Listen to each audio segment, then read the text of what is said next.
we think that the stuff that happens to us, we don't think anything about it because we deal with real estate day in and day out. And I think that you're missing the opportunity to create content because everything that you do is second nature to you. So anytime that I have an idea, it's really simple. And you guys are going to say, oh my God, she's such a dinosaur. So on the front of my phone, I have this thing, it's called Video Ideas. And I open it up, and right there it says, like, what is the idea? What was the inspiration for it? And what do you want to say about it? And literally it goes in. As soon as something comes in my head, I put it right there.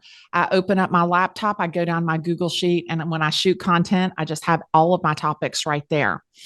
And I think that you can find great content just about anywhere. If you are a new agent, look in these Facebook groups. If you look in Facebook groups, stuff that people like talk shit about all of the time in these Facebook groups, that is great content for you to give your opinion on, because if they're talking about it in a Facebook group, one of their buyers or sellers has approached them with it.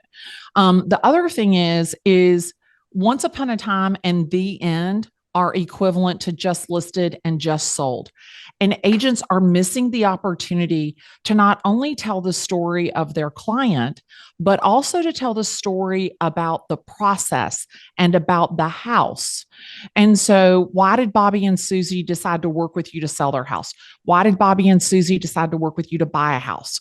What was the process that you took them through? Where was the friction? Where was the pain? And where was the pleasure? The drama and the trauma is what comes in between. That's what people bite into.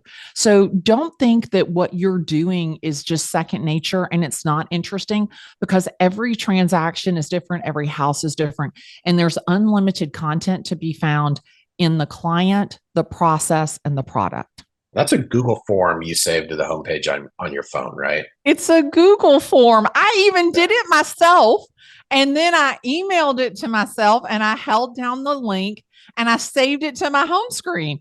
I was like, oh my gosh, I Googled how to do it. Like I was like, how do I do this? And so it's just, if I can do it, that's the thing. Hello. I am not technologically savvy. I am a real estate agent in Atlanta, Georgia. I'm 57 years old. Like, if I can do it, anybody can do it.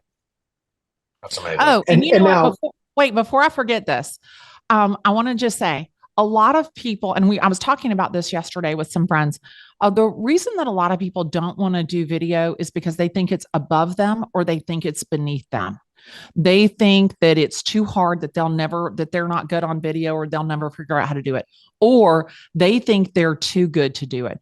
And I've got news for you. It's us people in the middle that are actually doing it, that are really taking away the business from the people that think it's beneath them or the people that think it's above them.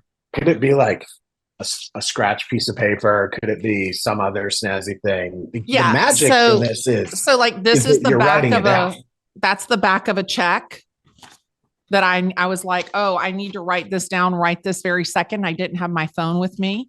Before I did my Google form, it was all in my notes app on my phone that said Video Ideas. I put it in the Google form for one specific reason. I can open up my laptop, I can go down my Google Sheet, and I can check off the videos that I've done. It also reminds me what I was thinking when I put the idea down. That was really what was key for me, was because I would have the idea and then I wouldn't film until 2 weeks later, and I would have forgotten what it was that like made me think about that idea. So that was why I put what was the inspiration, what was the link, and then what do I want to say about it.